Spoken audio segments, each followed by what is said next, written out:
Hello Americans, welcome to another video. Don't forget to subscribe and leave your like on the video. This Sunday, protesters in Istanbul burned posters of Donald Trump in front of the American consulate. The timing couldn't be worse, in the same week that 3 million pages of the Epstein files were released, citing Trump thousands of times. While American authorities were trying to control the damage caused by the release of the Epstein files, protesters gathered in front of the United States Consulate General in Istanbul. Carrying Iranian flags and images of Ayatollah Khamenei, they publicly burned posters of Donald Trump and Benjamin Netanyahu. The protest, officially organized in solidarity with the Iranian people amid tensions between Washington and Tehran, became a powerful symbol of Trump's deteriorating image internationally.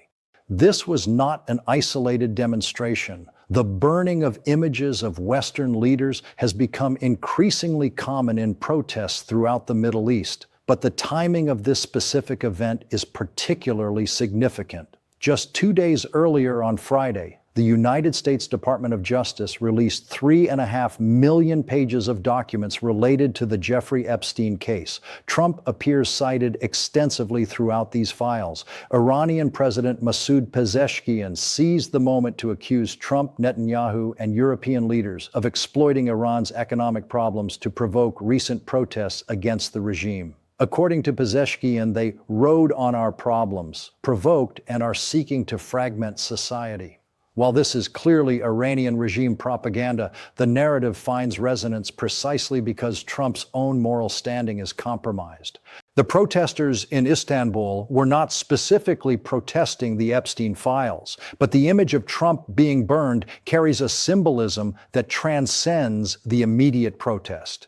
It represents the growing perception, even among traditional regional allies, that American moral credibility is collapsing. Turkey, the United Arab Emirates, and Saudi Arabia have been trying to mediate diplomatically to avoid military confrontation between Washington and Tehran. But events like this demonstrate the fragility of relationships. What makes this Sunday particularly catastrophic for Trump is that simultaneously with the international protest, his allies were forced to defend him on Sunday political shows in the United States. Mike Johnson, Speaker of the House, appeared on NBC's Meet the Press.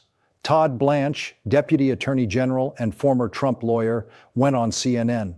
Both repeated fragile narratives that quickly crumbled under basic scrutiny.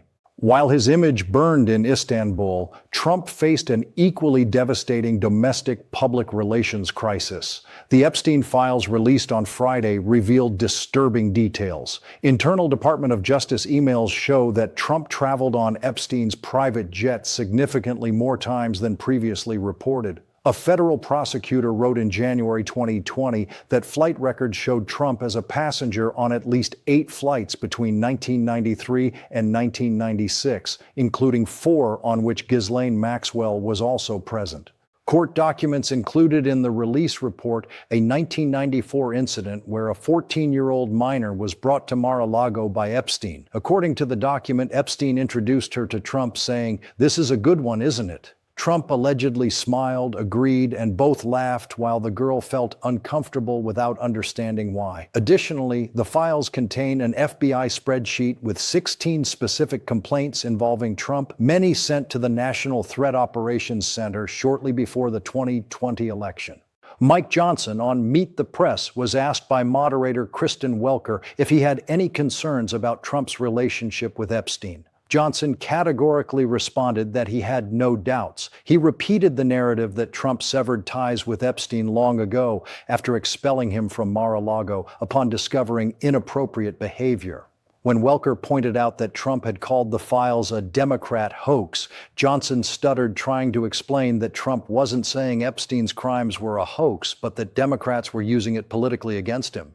This defense ignores documented facts. What makes Johnson's position even more problematic is his previous attempt to elevate Trump to FBI informant status. Last September, Johnson claimed that Trump had been an FBI informant trying to take down Epstein.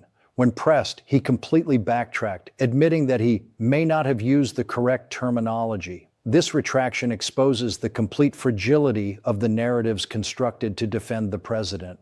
Johnson is literally making up stories and then publicly admitting he made them up.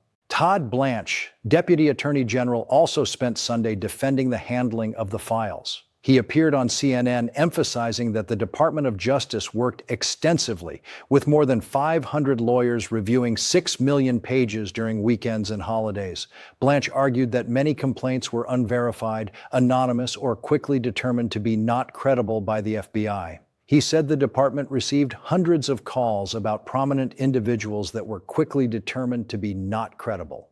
The fundamental problem here is the glaring conflict of interest. Blanche was Trump's criminal lawyer before assuming this position at the Department of Justice.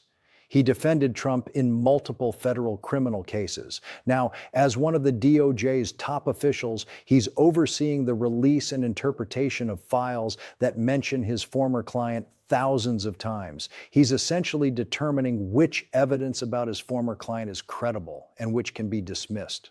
The international contrast is revealing. In Slovakia, a national security advisor immediately resigned when photos and emails revealed he maintained contact with Epstein even after the financier was arrested. In the United States, figures close to Trump simply deny, minimize, or try to redirect the narrative. Nobody resigns. Nobody takes responsibility. Democratic Representative Ro Khanna, co-sponsor of the legislation demanding the release of the files, stated publicly that survivors are frustrated. Many of their names were accidentally exposed without redaction, while other crucial parts of the files remain withheld. Khanna argues that FBI interviews with witnesses, where survivors specifically named men to whom they were trafficked, have not yet been released. According to him, survivors' lawyers were present during these interviews with FBI agents. The DOJ has not released a single one of these interviews, Khanna stated. So, this Sunday becomes a perfect microcosm of Trump's crisis. His image burned in international protests, while domestic allies construct increasingly fragile and contradictory defenses. Credibility is collapsing both internally and externally, and with each new revelation, it becomes clearer that there is a coordinated effort to minimize, discredit, and shut down any additional investigation. This catastrophic Sunday for Trump is just the beginning. The partial release of the Epstein files and the international reaction demonstrate that this crisis is far from over. If this analysis brought important perspectives, leave your like and subscribe to the channel. More importantly, leave your comment. Do you believe there's a cover-up underway? What should be the political consequences for the figures mentioned in the files? Your opinion matters in this crucial debate. Until the next analysis.